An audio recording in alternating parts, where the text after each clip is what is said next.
சிச்சினே இருக்கிறானே. இவர்தான் சாம். நாங்க 2 பேரும் ஒரே ஆபீஸ்ல தான் ஒர்க் பண்றோம். அப்படியா? Super brother. நீங்க எங்க கல்யாணத்துக்கு கண்டிப்பா வந்துடணும். நானும் இவரும் ரொம்ப க்ளோஸ். ஓ க்ளோஸ் ஃப்ரெண்டா? Super brother. எங்க கல்யாணத்தை முன்னாடி நின்று செஞ்சிரணும். இவர்தான் என்னோட X bye friend. What? X தானே? பிரச்சனையே இல்ல. இந்த காலத்துல மனுஷங்களுக்கு எக்ஸஸா இருக்கிற பிரச்சனை இல்ல. இந்த எக்ஸுகளும் ஒண்ணுதான். இப்ப நாங்க 2 பேரும் திரும்பி லவ் பண்றோம். பிரதர் நீங்க ஏன் ஷாக் ஆறீங்க? எனக்கு எப்பதான் ப்ரோ தெரியும்? அது சரி. எக்ஸுங்க ஒரே இடத்துல ஒர்க் பண்ணா ஒண்ணு கோவம் வரும், இல்ல இந்த மாதிரி ஃபீலிங்ஸ் வரும். ரிசைன் பண்ணிட்டா மறுபடியும் எக்ஸ் ஆயிடுவீங்களா? நான் பிரெக்னன்ட்டா இருக்கேன்டா.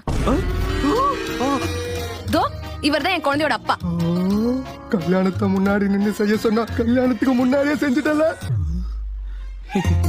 பண்றதெல்லாம் பண்ணிட்டு எவ்வளவு கூலா இருக்கா. நான் கட்டிக்க போற பொண்ணை கர்ப்பமாக்கிட்டல. அழாதீங்க ப்ரோ.